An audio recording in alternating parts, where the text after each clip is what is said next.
The most exciting accidental discovery I've made in my life was a $10 bill in my old winter jacket. Some folks are luckier though, as they find underground cities from centuries ago or make inventions that turn them into millionaires. Velcro was invented after a routine walk in the woods. Kellogg's cornflakes were inspired by a chipped tooth, and Play-Doh saved a business empire from falling by chance. Back in 1998, electrical engineer John Williams found something that looked like an electrical plug sticking out of the ground. He started digging and noticed that it was stuck in a small rock. He found it in a rural location in North America, far from civilization, industrial complexes, airports, factories, and electronic plants. This piece of electronics embedded into a solid granite stone got the nickname enigmalith and a price tag of $500,000. Some scientists are sure it's a big hoax and not a souvenir left by some visitors from space, as Williams claims. But the finder of the rock wanted to prove that it was a real piece of ancient technology, some sort of an electrical connector. If it's not a hoax, then this little find could be proof that humans, or some other civilization from the past, were way more advanced than we ever thought. They must have managed to invent a way to transmit electricity long before humans in the 19th century. He offered scientists to take a look at this find and establish what it really is without breaking the rock open, but there were no takers. Williams consulted an engineer and a geologist, and both confirmed there were no traces of glue on the electronic component. It hasn't been welded either, so it must be as old as the rock, which is around 100,000 years old, according to geological analysis. Dr. John Kellogg had a philosophy of biological living with regular exercise, massage, plenty of water, zero bad habits, caffeine, and no meat. At the end of the 19th century, he looked over a health institute in Michigan. He once whipped up a mix of flour, oats, and cornmeal. He thought that by baking whole grains at high temps, they'd be easier on the stomach and healthier overall. He baked the mix twice and first made cookies, but a patient chipped a tooth on that version. Then he decided to break it into small pieces. It's hard to pinpoint exactly how Kellogg cornflakes came to be, with so many versions of the story floating around. Kellogg's wife, Ella, and his brother Will both claim they played a role in creating the flakes, along with several other family members and sanitarium staff. The company lore says that it all went down one night in 1898, when some wheat-based cereal dough was left out too long, fermenting in the process. When rolled out thin, the slightly moldy dough turned into these perfect large thin flakes that got all crispy and yummy in the oven. Over the next few years, Will Kellogg kept tweaking the recipe and realized that corn, not wheat, made even crunchier, tastier flakes. His brand, Kellogg's Cornflakes, has grown into a multi-billion-dollar company. Swiss engineer George de Mestral once went for a walk with his dog and came back with a concept that would later go to space. Once they got back from the woods, de Mestral noticed that his pants and his dog's fur were covered in the tiny barbs of the cocklebur plant.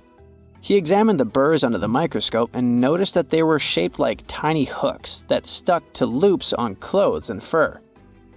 He decided to recreate that natural tech to design an extra strong fastener, one with many practical uses.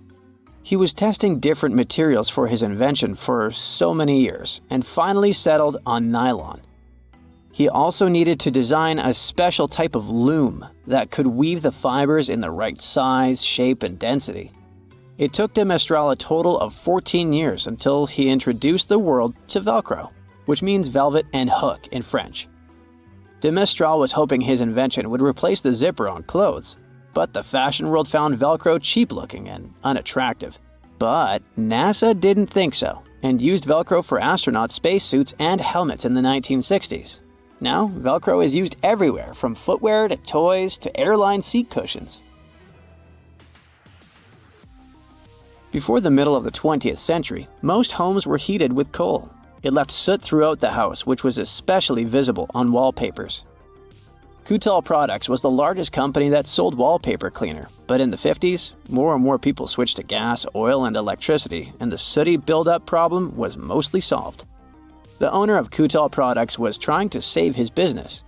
Meanwhile, his sister-in-law read that wallpaper cleaner could be used to make holiday decorations.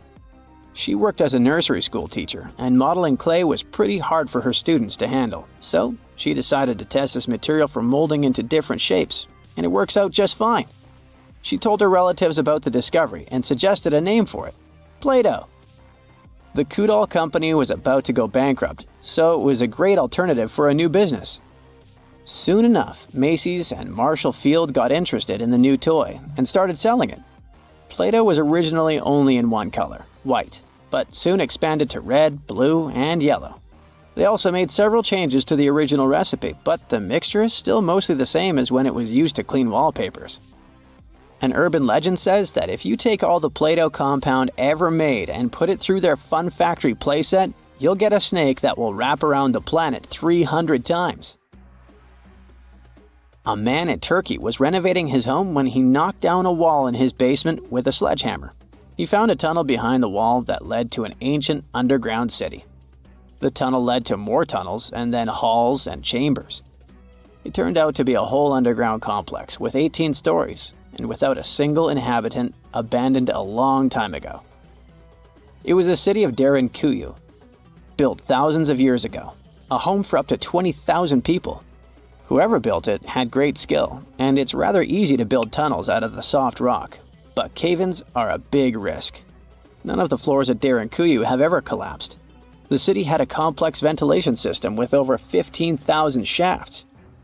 The upper levels had the best ventilation and were used for living and sleeping quarters. The lower levels were mainly used for storage, but they also had a dungeon. In between, there were room for domestic animals, a school, a convent, and small churches.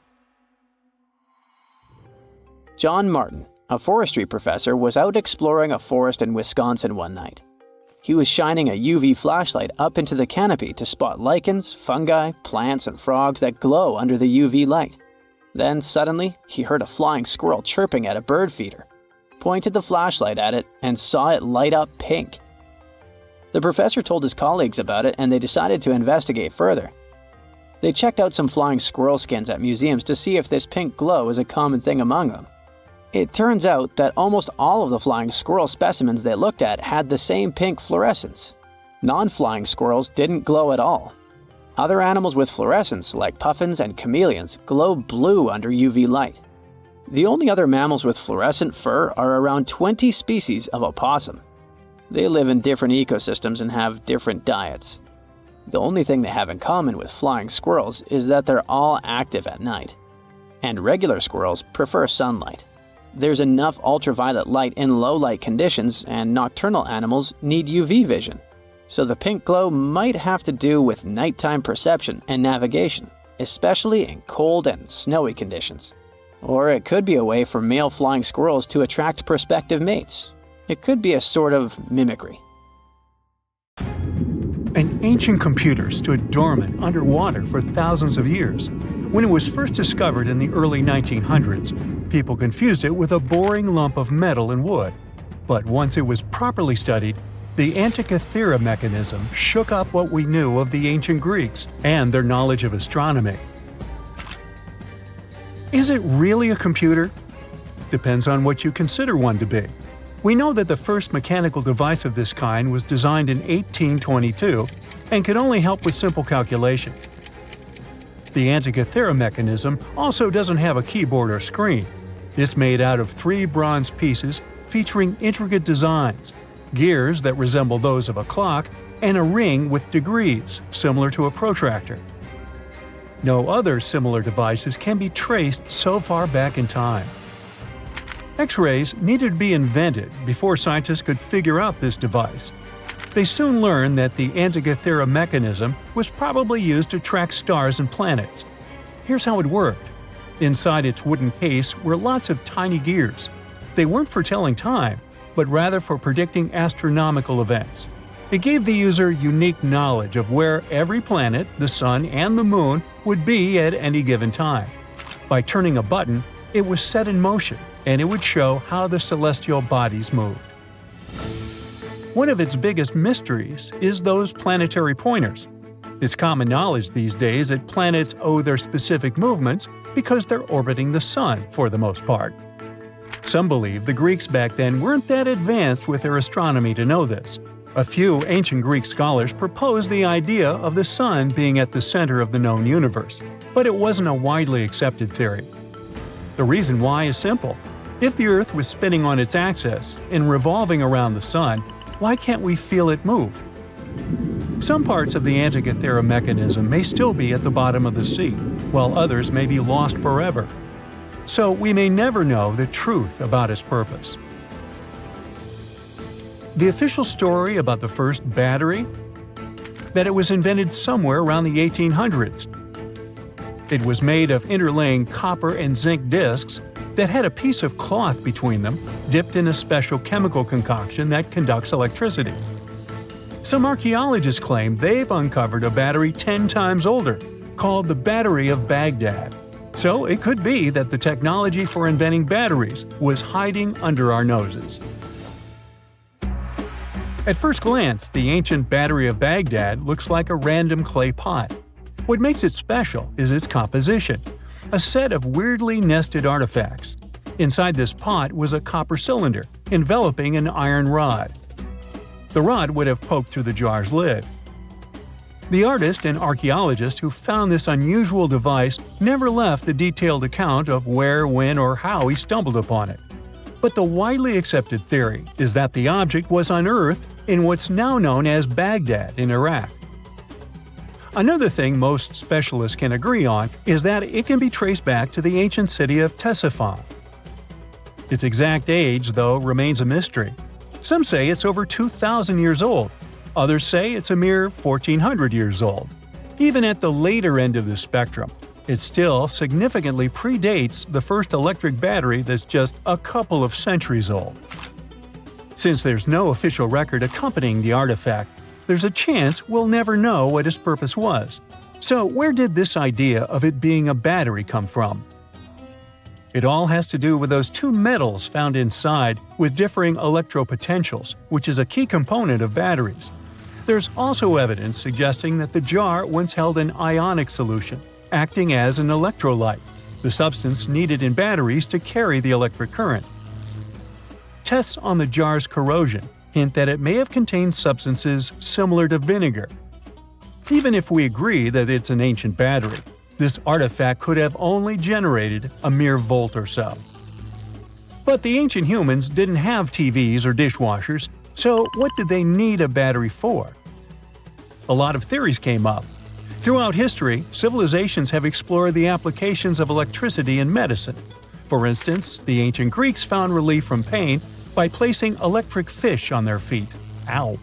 Another intriguing idea says such batteries were placed inside statues to create a buzzing effect, adding a mystical dimension to spiritual practices. There was even an idea that suggested the battery was used in gilding, the process of coating one metal with another. This method was used by jewelers back in the day. If it wasn't used for providing electricity, the Baghdad battery was probably a container for special scrolls. Then the iron rod would have been the core for the scroll, wrapped around it before being placed inside the copper tube. In other parts of the world, it's a little coin that seems to have time-traveled. In 1957, an interesting piece of metal was discovered in Maine by an amateur archaeologist. At first, he believed it was just a basic English coin from the 1100s. Years went by before the coin was properly studied until 1978, when a local magazine decided to feature the coin in an article titled, "Were the English the First to Discover America?" A coin expert from London took one look and knew something was off. The coin didn't look English at all, but rather like a Norse penny, dating back to the late 11th century. How did a Viking coin end up in Maine? A Norwegian coin expert then paid a visit to the Maine State Museum to inspect the artifact up close, and confirmed its authenticity. How it got there remains a mystery. Some speculate that it traveled through trade routes, exchanging hands until it wound up in Maine. Others think it might have been part of a larger Viking settlement that we've yet to uncover. But then there are the skeptics who think there's something fishy. That initial amateur that discovered the coin had some connections that could have helped him get his hands on a Norse penny. Plus, around the same time, there was a whole bunch of Viking-related hoaxes floating around. The idea of Vikings cruising around America isn't entirely new, though. Icelandic sagas have hinted at it for centuries. But it wasn't until the discovery of an archaeological site in Newfoundland that people started taking it seriously. It still doesn't confirm if the penny was legit or not. The city of Rockwall in Texas is famous for its live music and family-friendly vibe. But it got its name from a curious rock formation still shrouded in mystery. Beneath the city's surface lies a series of hard mineral stones stacked in a way that resembles a massive wall of rocks. For more than a century and a half, people have pondered the origins of this mysterious structure. Could it be the handiwork of ancient humans, left behind as a testament to their ingenuity? Or is it simply a natural phenomenon shaped by the forces of geology over millions of years? The formation has been spotted in over 10 different locations around the city, stretching both above and below ground. In their quest for answers, scientists have conducted various tests on the rocks that make up the wall. One geologist suggested back in 1901 that the formation was just a naturally occurring sandstone dike. Subsequent studies have supported this idea, with experts from the University of Texas at Dallas confirming that the rocks formed over millions of years through the deposition and hardening of sediment. Despite the scientific consensus, there are still those who believe there's more to the Rockwall formation. Tales of steps, archways, and even corridors have circulated for decades, supported by old newspaper reports and local folklore. Some claim to have seen strange markings on the rocks, while others speak of mysterious metal objects embedded in them.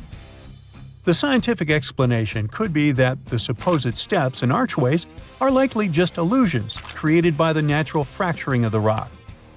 As for the metal objects, it's believed they are simply concentrations of iron-bearing minerals. It doesn't explicitly show ancient humans put them there. Whether the Rockwall formation was crafted by ancient hands or shaped by natural forces, it remains a cherished part of Rockwall's identity. In February 1961, 3 adventurous rock lovers were searching for geodes near Olancha, California. They took one of their findings home and studied it because it looked pretty unusual.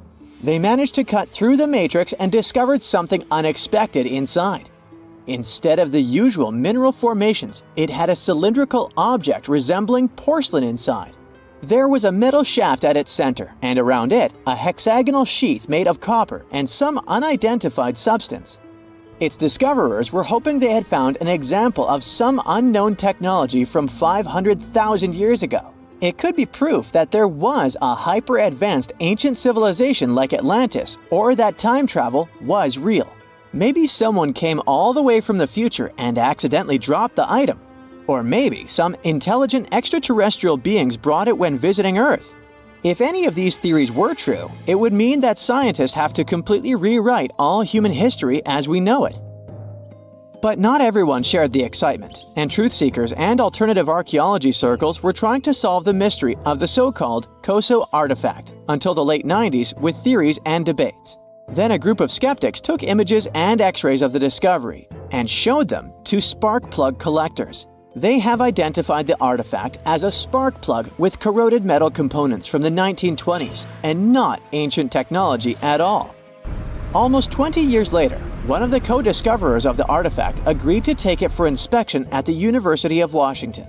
They officially confirmed it was a 1920s-era champion spark plug.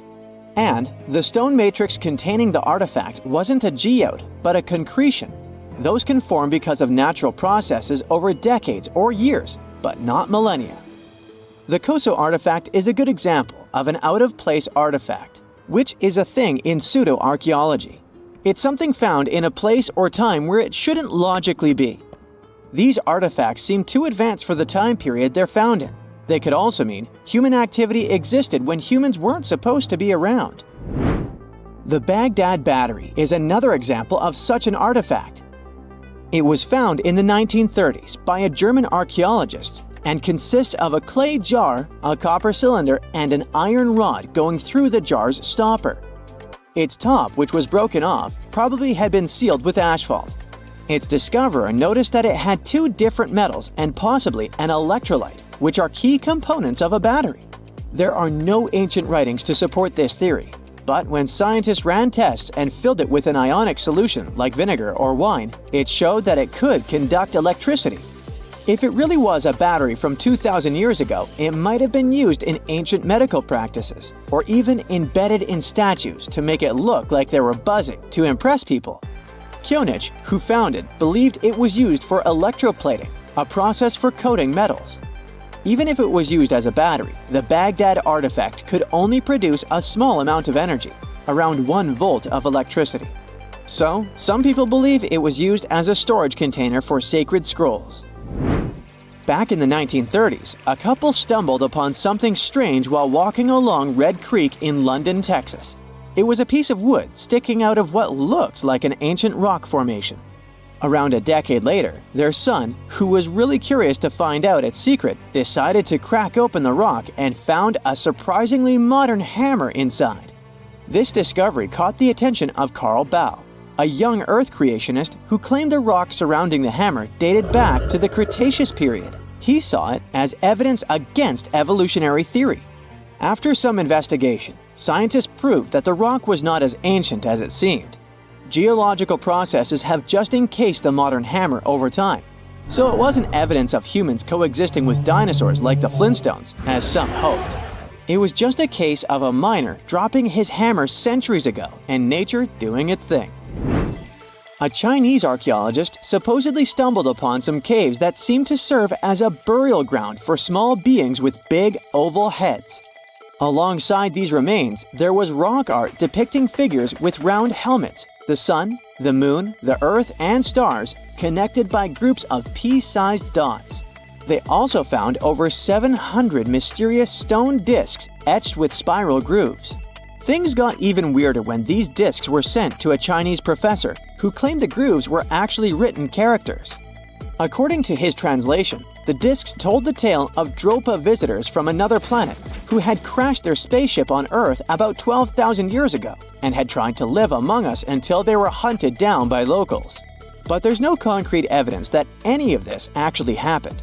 The story was first published back in the 1960s in a couple of articles, but it all seemed a bit fishy. None of the people involved, the archaeologist, the professor, or even the university they supposedly worked at, seemed to have left any trace in the records. And while there is a group in Tibet called the Dropa, they're fully human, not extraterrestrial visitors, and there's no solid proof that the Dropa stones exist at all. In a remote part of China, there are some bizarre pipe-like formations known as the Baigong pipes. A local explorer found them back in 1996, protruding from Mount Baigong and along the shores of Tosan Lake nearby. Some people thought they were the work of ancient guests from other planets. When samples of the pipe material were tested, they contained mostly common minerals, but there was a mysterious 8% of unknown stuff. Special testing revealed that these pipes had been there before humans. Chinese geologists later visited the site and suggested that these pipes were formed naturally over time. It could be sediment piling up in the fissures in the earth, or even fossilized tree roots from the area's lush past, but it's not certain. There's a mysterious terracotta head in Mexico with a hard-to-pronounce name, discovered back in the 1930s during a burial excavation. This head looked a lot like fancy Roman statues, so it wasn't clear what it was doing in Mexico. For some reason, the discoverer kept it secret for several decades. The head was found in a pyramid with 3 floors about 40 miles from Mexico City, alongside gold, copper, and pottery. Some argue that if this head really is many centuries old, it could mean the Romans or some other civilization had made it to Mesoamerica before Columbus did. There are also drift voyage theories mentioning a shipwreck after which some artifacts and survivors made it ashore. Some suggest that this figurine head was a little souvenir brought over by the Vikings. But there's no solid archaeological proof of the Vikings meeting the folks in Mesoamerica. There are some artifacts floating around, but none of them have been stamped as undeniable evidence of pre-Columbian contact, so the mystery of how this head ended up where it did remains unsolved. While digging a trench along a river in Romania, workers found a wedge, which is now famous as the aluminum wedge of Ajud, or the object of Ajud. Right next to it, there were some mastodon bones. Those distant relatives of elephants lived 11,000 years ago, so the wedge is probably of the same age. The cool part is that it's made of aluminum, a metal not even discovered until the 1800s. This material requires serious heat to produce. The wedge is also covered in a thick layer of oxide that's been sitting there for hundreds of years. Some folks believe this wedge must have crash-landed here on a spacecraft from some other planet. Some scientists think it's all a hoax, and others suppose it might be a human-made object with an unknown purpose. Archaeologists have been studying Petra in Jordan for 200 years, and in 2024, they found something they had never seen before. It's a tomb with at least 12 complete human skeletons and artifacts that are over 2,000 years old right in front of the treasury. Bronze, iron, and ceramic items were placed with the deceased, which shows how people honored their loved ones when they passed away. It's a rare chance for scientists to learn more about the Nabateans, an ancient group of Arabian nomads who built Petra. The objects found in the tomb under Petra's treasury are in amazing condition, but the skeletons became fragile because it's damp inside the tomb. They plan to study the remains and extract DNA to see if the people in the tomb were related. While some scientists are solving tomb mysteries, others have trained AI to find new ancient sites for them. They've created an algorithm that works with a special type of satellite imagery. This technique uses radio waves that can peek under things like sand, soil, and even ice to find hidden objects. AI will help search a huge desert on the Arabian Peninsula called the Empty Quarter for archaeological treasures. The lead scientists of the experiment trained the algorithm to recognize hidden locations using data from a site they had found before. The new tech can discover buried structures within 20 inches, which is very precise. Another groundbreaking tech, Lidar, which means light detection and ranging, helped archaeologists reveal new hidden cities all around the world. Lidar can see big structures beneath layers of vegetation and map even subtle changes in ancient landscapes. They use it to scan large areas from a small plane flying over places that aren't so easy to study from the ground, like dense jungle. In 2024 alone, they found new Maya settlements in southern Mexico, gardens, roads, and rivers in Ecuador's Amazon rainforest, ancient ruins on the Pacific island of Tonga, and the remains of 2 medieval cities along the Silk Road route in Uzbekistan. Maybe some smart technology can also explain what Marge Simpson is doing on Earth in an ancient Egyptian tomb from 3,000 years ago.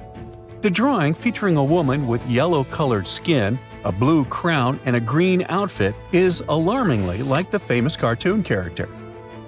If you don't see a resemblance here, I hope you'll at least enjoy an amazingly well-preserved necklace with amethyst and agate beads. It's from another recent find from Egypt, an ancient tomb with 11 sealed burials near Luxor. Archaeologists also found 2 copper mirrors, one with a lotus-shaped handle and the second with a unique design of the deity of the sky, women, fertility, and love in ancient Egypt. The hair of the figurine was originally made from almost 4,000 mud beads. Another awesome find from 2024 is an ancient Greek shrine with intact burials, a sarcophagus, and plenty of gold inside. They think it was built before the year 300 before the Common Era, and the marble lions, also found inside, were made from the same marble as the Parthenon in Athens. Greece is so full of ancient treasures that the city of Thessaloniki will house around 300,000 of those artifacts in their new subway system. Meanwhile, archaeologists in France have found a monument unlike any other, and they can't figure out what it was used for. It's direct proof that people used to live here between the Neolithic and the early Iron Age periods. The coolest part is a monument made of 3 unique shapes that fit together like puzzle pieces. Some gravel found in the monument could mean there used to be a wooden fence called a palisade. People who built it probably used it for protection or decoration. The team studied the layers of soil around the monument to learn more about its origins. The only tools found so far were sharp flint stones, not the cartoon characters, which were used during the Neolithic period. The next step will be radiocarbon dating to figure out exactly how old the site is. Now, the oldest saddle ever found so far was found in the grave of a woman near the edge of the Taklamakan Desert in northwest China. This saddle is the oldest ever discovered. It was crafted from pieces of leather that were sewn together and stuffed with straw and animal hair to make it soft. Now, normally, things made from natural materials like this don't last very long because they rot or fall apart. But the Taklamakan Desert is so dry that it helped preserve the artifact. The herdswoman who used the saddle was buried in her full riding attire, so this proves that not only men used saddles and took part in herding and traveling. Now let's shift to Guatemala, where an ornate jade mask made by the ancient Maya people was waiting for centuries to be discovered. Scientists use radiocarbon dating to figure out the age of the mask. They believe the mask may represent a Maya storm deity, a powerful figure in their mythology. These kinds of masks were often made to honor Maya royalty, and they were placed in the tombs of kings and queens when they were buried. The king's tomb was also decorated with carvings made using tools crafted from volcanic obsidian. After 15 years of searching, scientists may have finally figured out where the altar stone of Stonehenge comes from. They compared the tiny minerals inside the altar stone with rocks from many places in Wales and England and ruled out lots of spots. Then they found the perfect match with a place in Scotland, more than 466 miles away from Stonehenge. This area might even be Orkney, a group of islands in the far northeast of Scotland where a lot was going on during the Neolithic period. The big question now is how ancient people moved such a massive stone so far. The altar stone is over 16 feet long and weighs more than 6 tons. The new theory is that they might have used boats to carry it across the coastline and rivers. Once it was close to Stonehenge, they theoretically dragged it across the land using wooden sleds, ropes, and a lot of teamwork. Meanwhile, in the north of France, an ancient home popped to the surface during the construction of a new house. It turned out to be a luxury urban house for the elite from the 2nd century of the Common Era. The inside of the house was destroyed by a fire, but under the destroyed layer, there are beautiful, real-size fresco paintings. Turkish archaeologists unearthed the arm and foot bones of elephants that lived around 9 million years ago. They also found fossils of early horses, giraffes, and even saber-toothed cats. They've already identified 43 distinct types of animals from this site and collected more than 4,000 fossils. One more cool find from Turkey is a 64,000-year-old workshop inside Enkaja Cave. It looks like people used it for 24,000 years non-stop. There are some tools inside, like flakes and blades, which were made inside the workshop. In eastern Turkey, a farmer accidentally found a 1,000-square-foot mosaic from the late Roman or early Byzantine period just beneath the dirt. Experts say it's a one-of-a-kind thing from this region, and it's still in one piece after all this time. The pattern shows dozens of trees, plants, and animals that were found in ancient Turkey. There could be more treasures in the area, so they plan to keep digging. Our final stop will be in Sicily, where archaeologists uncovered a huge ancient thermal complex. Inside, they found 2 rooms with floors covered in colorful mosaic designs, along with a large courtyard surrounded by arched wings. As they kept digging, they discovered more parts of the ancient city. They found new roads and the remains of a huge complex, along with stretches of old stone walls that were part of the city's fortifications. These discoveries are helping scientists imagine what the city might have looked like during ancient times. No one knows for sure whether the bathhouse was built by the Greeks or the Romans, since both civilizations lived in Sicily long ago. Back in 1912, British newspapers were buzzing with one bold claim: the first humans appeared in Britain, not Africa. It felt like history itself had been rewritten, and everyone bought into it. Crowds cheered, scientists raised their glasses, and the tiny village of Piltdown in Sussex suddenly became the spotlight for what was hailed as the greatest evolutionary discovery ever. It all happened thanks to this guy, Charles Dawson, a curious amateur archaeologist who was dreaming of making a name in science. He claimed he had found bone fragments of a transitional creature between apes and humans. Dawson teamed up with Arthur Smith Woodward, a respected geologist from the Natural History Museum, And together, they assembled fragments of skulls, teeth, and even primitive tools. They unveiled their find, the Piltdown Man, to the Geological Society, and for decades, everyone believed it. Textbooks even rewrote human evolution around it, and entire generations memorized it as pure truth. But here's the twist. In 1949, new technology to determine the precise age of objects came along, and things just didn't add up. Tests showed that the skull was only about 50,000 years old, not hundreds of thousands. Then came an even bigger shock. The skull and jaw didn't even belong to the same species. Someone had combined a human skull with the jaw of an ape, probably an orangutan. And even worse, they filed down the teeth to make them look more human and stained the bones to match the surrounding gravel. A Frankenstein fossil and its creator managed to trick the entire world into believing they'd found a missing piece of humanity's puzzle. So Dawson went down in scientific history, but probably not the way he was hoping to. And he wasn't the only one. Some did it for money, others for fame. In the late 19th century Paris, museums were collecting ancient treasures like they were trading cards. When a stunning gold tiara, supposedly belonging to an ancient Scythian king, Ctesiphon, appeared on the market, the Louvre had to have it. It was breathtaking, detailed, majestic, fit for a ruler. The museum proudly paid a fortune and displayed it as a masterpiece of ancient craftsmanship. Then came the heartbreak. A few years later, an entrepreneurial goldsmith from Odessa read about the Louvre's glorious find and burst out laughing. He recognized the tiara because he made it with his own hands. It was a modern piece, a commission he created for local dealers, except they never told him they planned to pass it off as an ancient treasure. The Louvre was humiliated. Once again, the whole world believed in a beautiful lie, and the goldsmith who had just made the museum look ridiculous ended up famous in the world of art. The tiara still holds the Guinness World Record for the greatest goldsmith fraud of all time.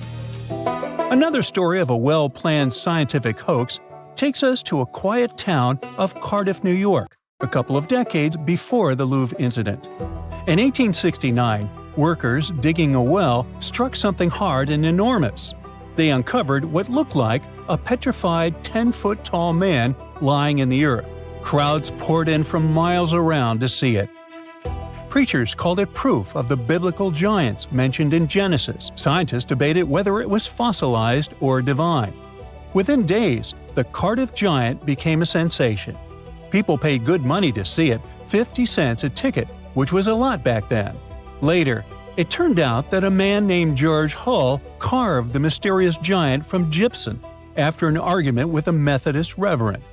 Hull just wanted to prove how easily you can fool people, especially religious believers, unlike himself. So he buried the fake giant, and it worked too well.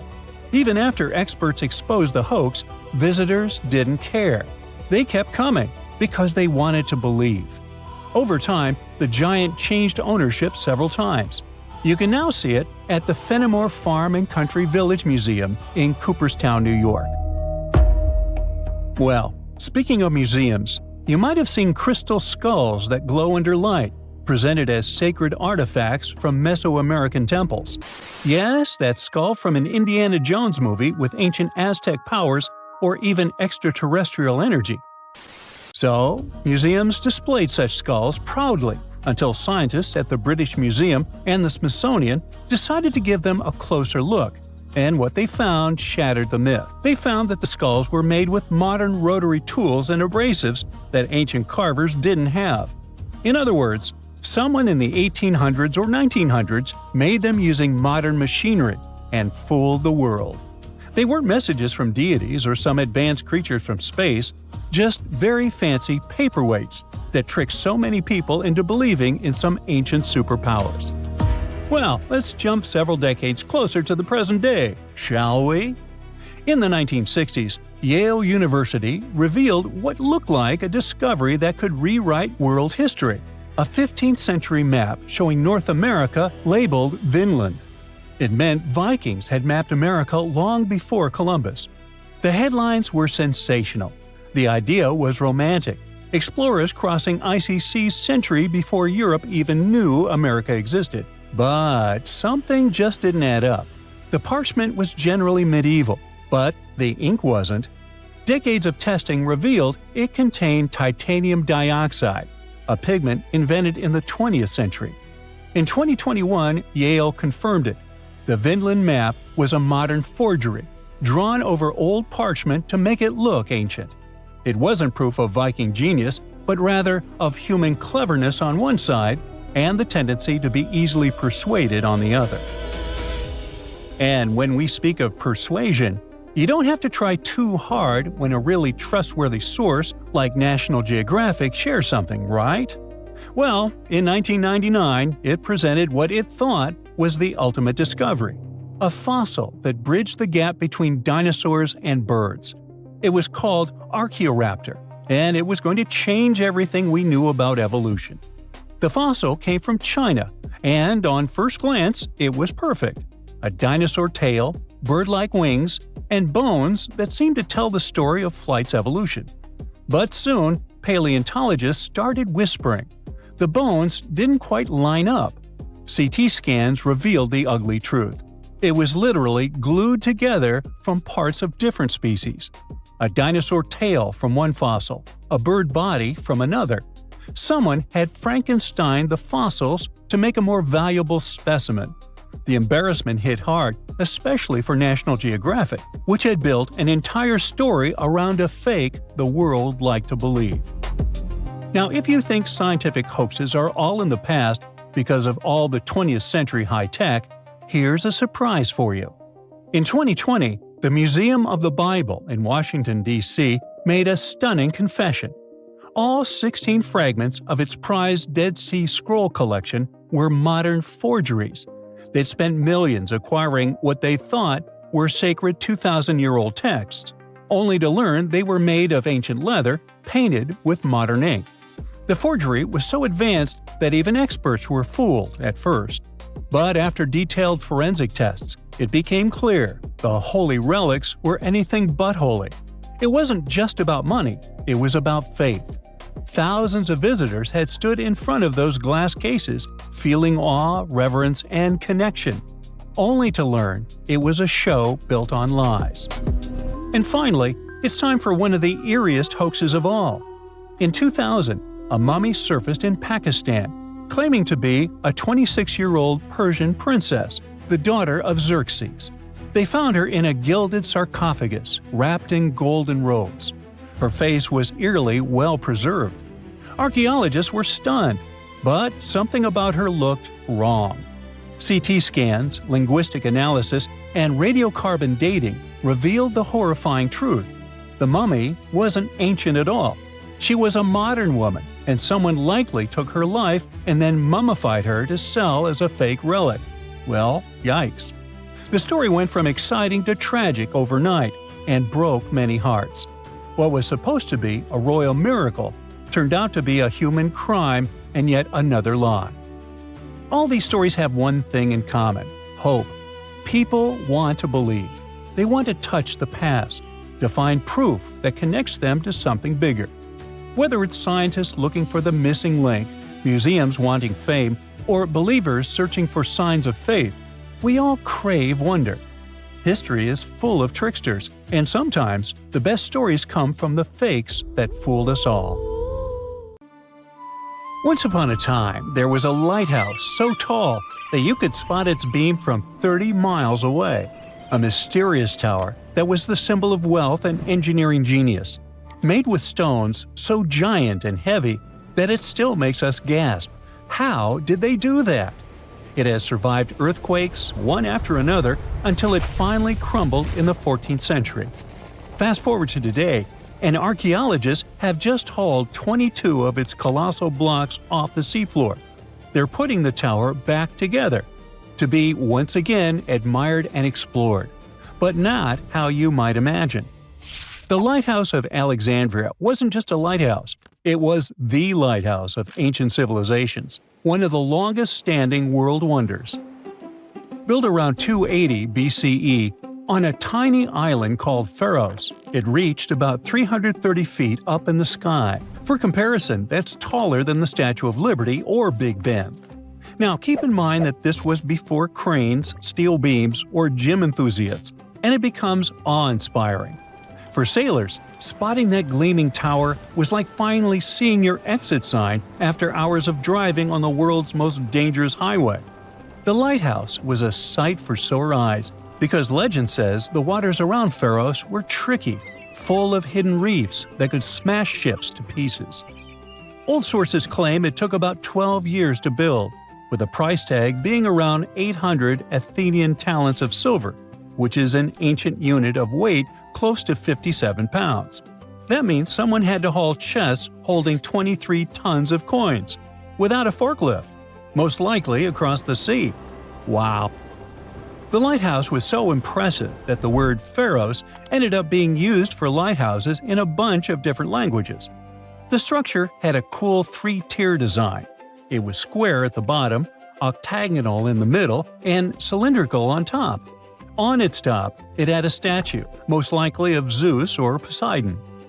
The lighthouse's white limestone exterior was polished with a sun-catching plaster, so it gleamed like a beacon even without fire. At night, things were different. Wood was hard to come by in Egypt, so the fire on top may have been fed with bundles of papyrus roots or even naphtha for a brighter flame. Whatever the fuel, its glow was boosted by a massive polished bronze mirror. Now, bronze mirrors were common back then. It wasn't until the Renaissance, way long after the Pharos had crumbled, that glass-coated mirrors became standard in European lighthouses. During the day, the same mirror could reflect sunlight, and the tower's bright white silhouette, along with the smoke curling up from the fire, would help sailors find their way. Alexandria was one of the biggest ports in the ancient world, filled with merchants, travelers, and messengers, and the lighthouse was its landmark. Now, fun fact, if you're a fan of the Song of Ice and Fire universe, it certainly popped into your mind when reading about the High Tower of Old Town. Some fans speculate that not just the fictional lighthouse, but also the city itself, was directly inspired by Alexandria. And George R.R. Martin's love for ancient wonders doesn't stop there. There's also the Titan of Bravos, and the beloved author confirmed the intentional parallel to the imposing Colossus of Rhodes.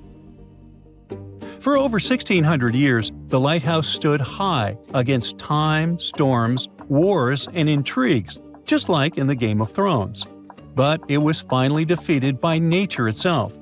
Sadly, a few major earthquakes during the 14th century brought it down, scattering its massive stones across the seabed. For over 5 centuries, the remains of the lighthouse just sat there under the waves, basically turning into an underwater rock garden. Divers knew about them, but hauling up 60-ton blocks from the sea is a job for a superhero, or a super powerful crane. And, until recently, it was a lot safer to leave them where they were. Alexandria is still, to this day, a busy harbor, and isn't exactly the easiest place for delicate archaeology. In the 1990s, archaeologists started mapping the whole area around Pharos Island.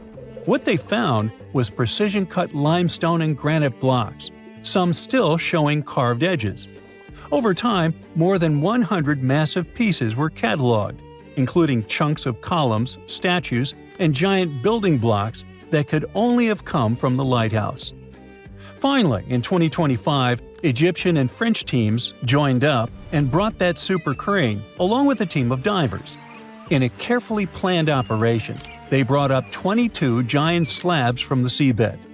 There were parts like door lintels, threshold slabs, and a mysterious pylon, speculated to be some kind of monument.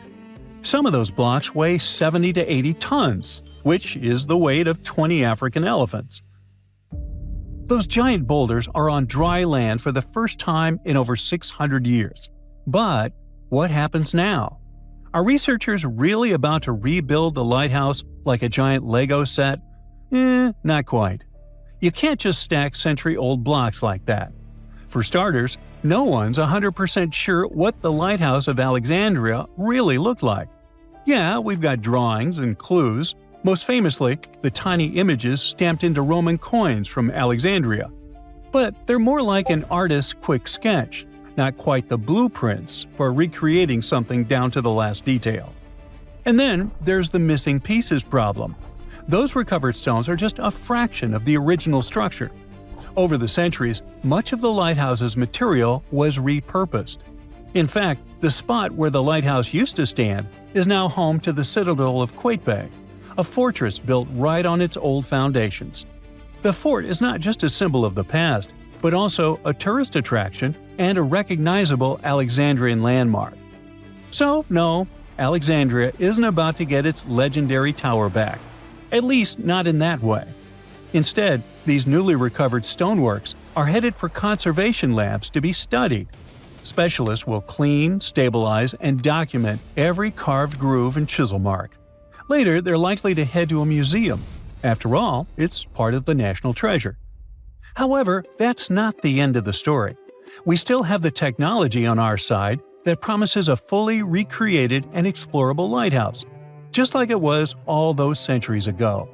The entire endeavor is called the Pharos Project, and its mission is to turn those hauled massive stones, lintels, thresholds, base slabs, and even a mystery pylon into a complete walk-through digital twin of the Lighthouse of Alexandria. Each piece is getting high-resolution 3D scanning, joining more than 100 fragments already recorded underwater. The goal isn't just a research. The Pharos Project aims to bring back the lighthouse's original look and feel and turn it into a museum. 330-foot-tall structures often have a lot of stairs, and virtual reality is going to be far less painful for my old feet. Museum visitors could walk around its base in augmented reality, while researchers could use the model to test new theories about its structure and function. Hopefully, we'll be able to customize our own atmosphere, dim the lights, and examine the walls just like in a video game. Maybe they'll render pigeons and seagulls to make it even more authentic. We still don't have many details, but the entire thing is being recorded and will be made into a documentary. While we don't have booths to time travel, talented designers can bring the past back to the present. They just need the correct concept art. Sure, nowadays you can recreate almost everything in 3D, but the point here is the authenticity, to put it back together exactly how it was. This is what the Project Pharos wants to achieve. Maybe one day, every ancient world wonder will end up being recreated in a similar way. But there's no reason to stop there. Virtual tourism can save time and money, and while nothing can replace the real experience, visiting authentic locations recreated in virtual reality may be the next best option.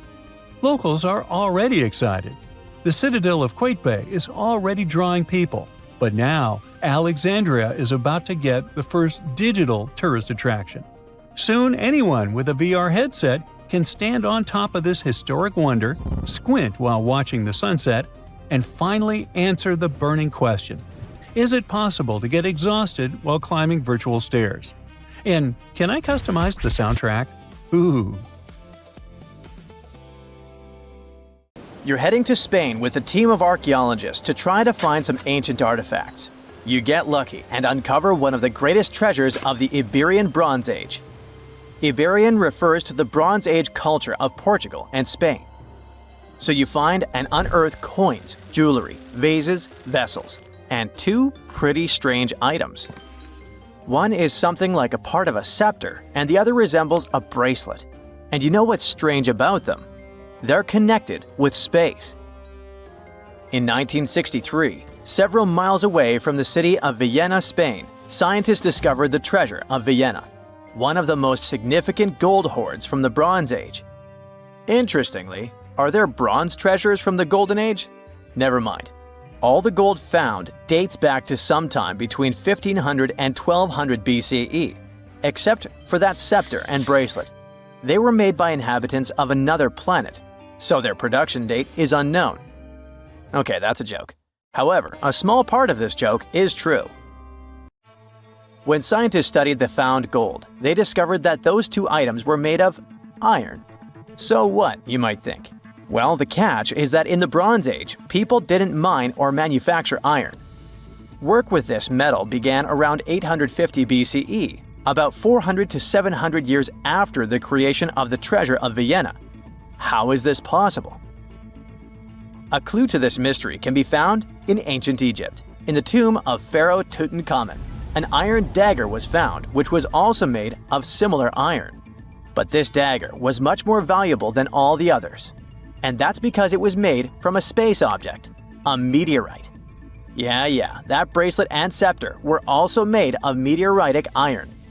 Its difference from Earth metal is that cosmic iron has a high nickel content, so it all makes sense. People from the Bronze Age couldn't mine iron from the deep bowels of our planet, but nothing prevented them from collecting iron falling from the sky. Just imagine how cool it is to have jewelry or a dagger made of material that has traveled millions of years through the vast expanses of space. Perhaps it even contains particles of an ancient extinct star. Today, these two artifacts from the treasure of Vienna are the oldest recorded items in the Iberian Peninsula made of meteoritic iron. Now, with everything in its place, you can turn your attention to all the wealth of the treasure of Vienna. It contains 66 items: bowls, bracelets, bottles, gold jewelry, 3 silver bottles, and an amber gold button. 22 pounds of ancient gold. People hid it, and only after 3,000 years we were able to discover it. This archaeologist's dream can be found in the Vienna Museum, where exhibits from different time periods are presented, from prehistoric times like 50,000 years ago to the present day. Items from the Iberian period, from the Roman period, from the Arab civilization. You can find not only jewelry and coins, but there are also remnants of columns, ceramics, and other architectural artifacts. The collection is considered one of the most important prehistoric treasures of Europe. And the coolest thing is that you can see it all with your own eyes for just €2, which is about $2. Go to Vienna, find the museum, and enjoy. Hey buddy, I heard you have a metal detector. Could you help me find a hammer I left somewhere in the field?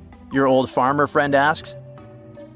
You take a metal detector and go searching, but instead of a hammer, you find hundreds, even thousands of silver coins worth $2 million.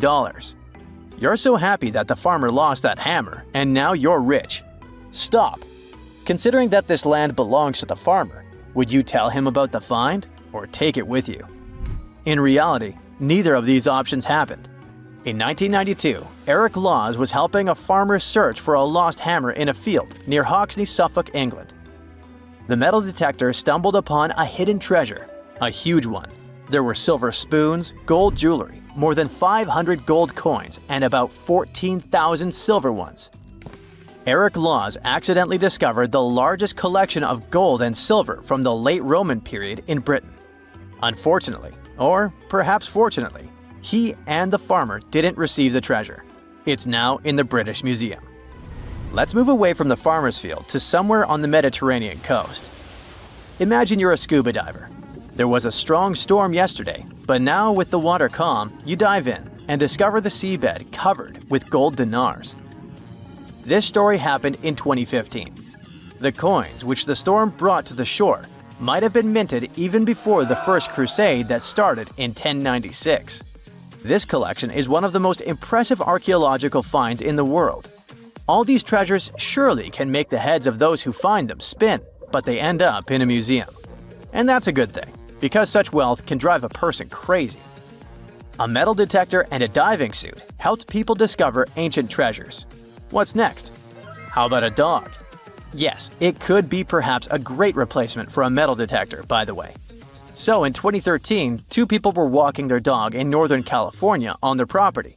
Suddenly, they discovered a rusty can filled with coins minted from 1847 to 1894. There were about 1,500 coins, and they all were gold. Another chance for a carefree rich future? Not this time. The find caused a lot of controversy among specialists. There was one version, according to which these coins could have been stolen from the US Mint. But later, the US Mint debunked this suggestion, as they'd never had this gold in their storage. Anyway, it's interesting what the point was in hiding it all in someone else's yard. Some thief risked their freedom and life to get rich. When they succeeded, they just hid the coins as if they never existed. What a strange deal. Coins, jewelry, meteorite items, it's all cool. But let's end our video with something grand and epic. Archaeologists were conducting research near the Mediterranean coast of Egypt and discovered a treasure trove inside a sunken temple and sanctuary. Despite the waves, earthquakes, and seawater, the massive find was preserved in a not bad condition. The temple was built a very long time ago and collapsed in the middle of the 2nd century BCE. It was an important structure in ancient Egypt. People considered this place holy. Pharaohs came to the temple to seek help from the higher powers of Egyptian mythology to obtain titles for their rule. Titles of kings of the universe.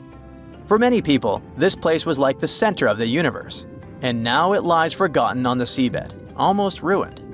Time spares nothing. Researchers found out the temple had been part of an ancient port city. A long time ago, an earthquake occurred in this area and destroyed the city. Tidal waves softened the ground and dragged the town into the Mediterranean Sea. While studying the temple, scientists found many secret treasures there: silver ceremonial instruments, gold jewelry, and alabaster vessels. In past times, people used them to store perfumes or greasy ointments called unguents. Perhaps in ancient Egypt, they weren't bad in the field of cosmetology. Near the temple, archaeologists discovered a Greek sanctuary. Apparently, the Greeks living in Egypt or coming here on business wanted to pay tribute to Aphrodite, so they created a small building in her honor. In that place, archaeologists found bronze and ceramic artifacts from different cultures. Scientists found out that the Greeks had permission to trade in the Egyptian city and even be its residents.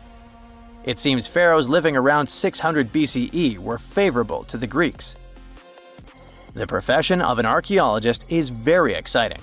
But what would you do if you found some ancient treasure? Before answering this question, find out what law applies to such finds in your country. Scientists found an entire city of Gaiangola that was hidden beneath the dense jungles of Mexico for 600 years.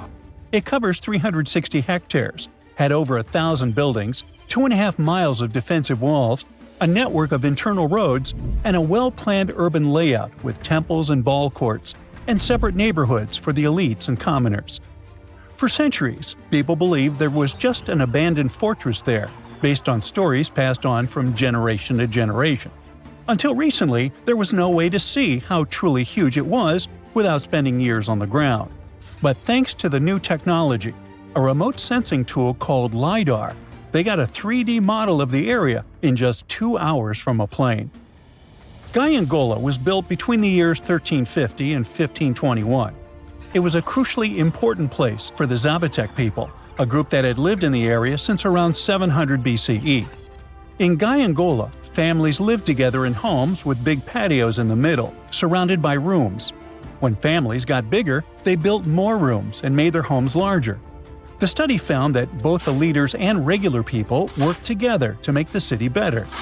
Because Gaiangola was surrounded by mountains, they used this land wisely and built their houses in a way that fit the slopes and let rainwater flow naturally. This helped keep their homes safe and strong. They were built so well that many of these buildings are still standing, even after hundreds of years. There are 2 pyramids in the center of the city.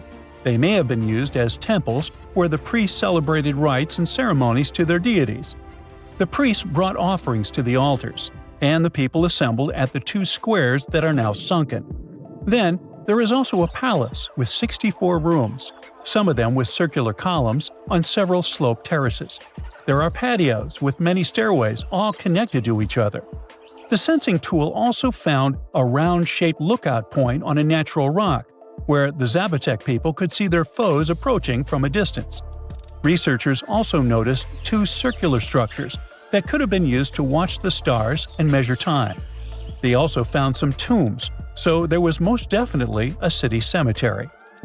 By the end of the 1400s, the Zapotec people controlled a large territory on the Pacific coast and had successfully defended their land from the Aztecs, who were trying to take over more territory. They did the almost impossible and survived a 7-month-long siege at Gaiangola.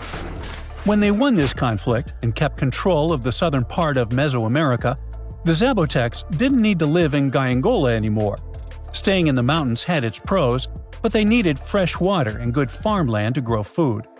The small city of Tehuantepec, just 12 miles away, had these conditions, so they moved there just before the Spanish arrived in 1521.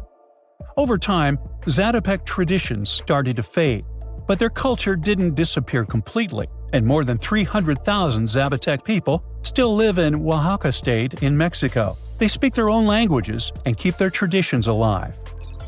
Creating the 3D model of the lost city is just the beginning of the research. Archaeologists hope that future studies of Gyangola will help us learn more about how the Zapotecs were organized, how they ruled their cities, and how they interacted with the Spanish when they arrived.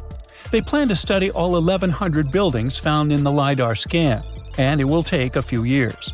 Instead of digging up the ruins, they will use special technology to scan the land and learn more about the city without damaging it. This same tech helped scientists find another massive ancient city that lay hidden beneath the thick green canopy of the Amazon forest. A whole network of houses, plazas, roads, and canals was hiding in the shadow of a mighty volcano. For centuries, many scientists assumed that ancient Amazonian people lived in tiny huts, clearing patches of land to survive. But this city, built 2,500 years ago and inhabited for 1,000 years, proves the opposite. Now, scientists think tens of thousands or even hundreds of thousands of people lived in complex urban societies. Scanning the area found 6,000 rectangular platforms, each measuring around 66 by 33 feet, and standing 6 to 9 feet high. These structures were arranged in clusters around central plazas, with straight roads with perfect right angles and paths connecting them. One of the roads was 16 miles long. Building straight roads like this is far harder than just following the landscape. Some of these roads may have had deep spiritual or ceremonial significance. The volcano's rich soil helped the civilization thrive, but it may also have led to its downfall. Researchers also found signs of threats to the cities, such as ditches that blocked entrances to the settlements. Maybe some people living nearby were trying to get in. The next step for the researchers will be studying the adjoining 116 square miles to know more about this large, complex society that could be bigger than the well-known Mayan societies in Mexico and Central America. Meanwhile, in 1963, a man in Turkey discovered an ancient city while renovating his own house. He knocked down a wall in his basement and found a mysterious room. He kept digging and saw a tunnel. It led to the Derinkuyu underground city. It's one of the deepest multi-level underground settlements in Cappadocia and in all of Turkey. The inhabitants lived on 8 levels and had access to cellars, storage areas, chapels, a school, a study room, and other structures. All floors were connected by an extensive network of tunnels. The underground city was probably built as a shelter. The construction is hiding at 279 feet deep, and you can't see it from the outside. The complex was large enough to shelter about 20,000 people with their livestock and food supplies. There was also a 180-foot ventilation shaft. Archaeologists believe that Phrygians first built the levels. The Romans used and enhanced the structure later. The golden time of Derinkuyu was during the Byzantine era. The next lost and found city appeared only in a few inscriptions and ancient texts, so no one could be sure it really existed. Scientists searched the majority of the coast of Egypt until one archaeologist and his team detected a colossal face looking at them from under the water. The ancient city of Thonis-Heracleion was discovered completely submerged 4 miles off Alexandria's coast. In the ruins of the lost city, there were 64 ships, 700 anchors, and a treasure trove of gold coins. Archaeologists believe the 16-foot-tall statue and the temple remains are the most important findings discovered by the expedition. Back then, the city had ceremonies and celebrations that took place in the Temple of Ammon. The ruins and artifacts were made from granite and diorite, so they were in good condition even after having been in contact with water for centuries. They give people a glimpse into what life was like 2,300 years ago in one of the most important trade ports of the world. The city had a network of canals, sort of like an ancient Egyptian Venice. The canals linked many separate harbors and anchorages. Towers, temples, houses, and other structures were also linked by bridges. Thonis-Heracleion was the country's main port for international trade and the collection of taxes. No one really knows how the city ended up submerged, but archaeologists connect it with natural causes. At the end of the 2nd century BCE, most probably after a flood, it got covered with water. Then Alexandria, the city founded by Alexander the Great, became more glorious than Heracleion. Before Alexandria's fame, Heracleion was the main port of entry to Egypt. So after the tragedy, many ships heading for Heracleion had to change their route and go to Alexandria. Heracleion lost its glory until its discovery in 2000. Something strange is lurking beneath the sands of Giza, and scientists have no idea what it is. Archaeologists just found a hidden structure near the Great Pyramid using advanced ground scanning technology. What's inside? Nobody knows, but excavations are already underway. The Great Pyramid of Giza is one of the most famous monuments on Earth, but it doesn't stand alone. It's surrounded by an ancient necropolis, a massive royal graveyard filled with tombs and monuments. They belong to pharaohs, nobles, and other high-ranking officials. Most of these tombs are above the ground. They're called mastabas, rectangular, flat-roofed tombs built from limestone or mud brick, and they've been studied for decades. But from old movies, we know that these weren't simple graves. They have deep vertical shafts leading to underground burial chambers, where the past was sealed away for eternity. And recently, archaeologists found one curious empty space in the cemetery, a completely unexplored patch of ground. No mastabas, no visible ruins, nada. For years they ignored it, but between 2021 and 2023, they decided to investigate. They didn't dig though. Instead, they used a technology that kind of acts like X-rays for the ground. These radars let scientists see the secrets hidden there. And there was something hidden beneath the sand, something deliberately buried and forgotten. A two-part underground structure. One part was shallow and L-shaped. It's about 33 feet long and buried just 6.5 feet deep. But below that, a deeper, more mysterious anomaly, a structure completely different from anything else in the area. They called it a highly resistive anomaly, which means it's dense and solid, likely made of stone, sand, or even metal. And still, no one has a clue what's inside it. Now, it's clear that humans made the L shape. It wasn't formed by nature. And the shallower structure might have been an entrance to whatever is hidden below. But they only have some theories about what might be hidden there. It's also filled with sand and gravel. It was probably deliberately backfilled after its construction, perhaps to preserve this. Why? Well, we don't know yet. The archaeological team will need to excavate to understand what exactly this thing was and why it was built. The first guess is a lost burial chamber. Many tombs in Giza have underground burial sites, but most have clear surface markers. This one, for some reason, has nothing, but it could be one of them. The second guess is an ancient offering chapel.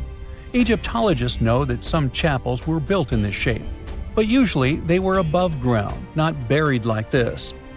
And finally, it might be something we've never seen before. If this turns out to be a new type of structure, it could rewrite what we know about the burials of pharaohs. The only way to know for sure is to dig it up, and that's exactly what's happening right now. Excavations are already underway. Archaeologists are racing against time to uncover the truth. But there's a real danger there too. Giza's fragile ancient structures need to be handled carefully. Otherwise, they could be damaged beyond repair. So all we can do is wait for the truth. Now, these tombs always held fascinating mysteries. Unfortunately, we'll never learn tons of these mysteries because of some relentless tomb robbers. Egyptian tombs were built to guard the bodies for eternity. But that absolutely didn't stop people from breaking in and stealing everything valuable inside. They've been bothering these ancient sites for thousands of years, starting way back in Pharaoh's times. Many of the most famous tombs, including those in Giza, Saqqara, and the Valley of the Kings, were looted. It was a common practice in ancient Egypt. And they were serious about this whole thing.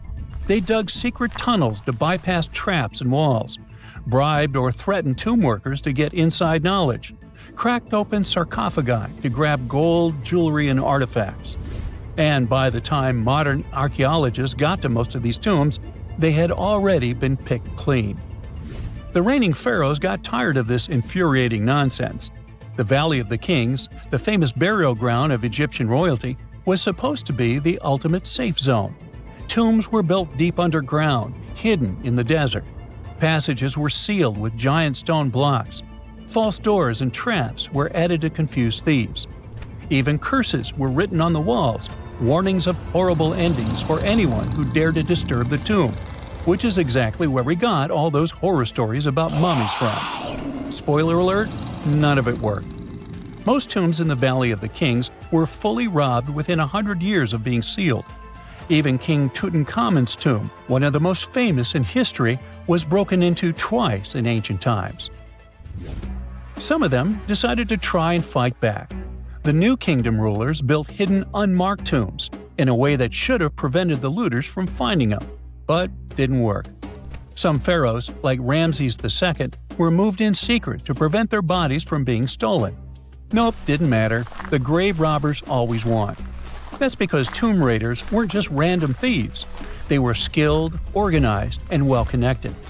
They knew exactly where to look. Many were the ones who had built these sites in the first place, and they knew where the entrances were. If they couldn't smash through the doors, they'd dig through the walls, floors, and even ceilings to break inside. They also worked fast, often within a few years after the tombs were sealed, before anyone forgot where the valuable stuff was. The Khufu's pyramid, the one that's next to this newly discovered structure, was looted long before modern times.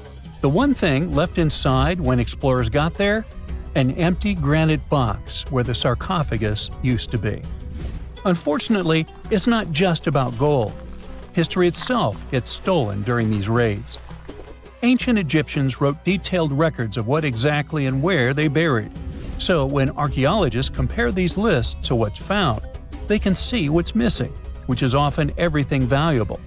Most artifacts don't end up in museums. They just disappear into private collections, where they can never be studied again. Which is, of course, completely unfair.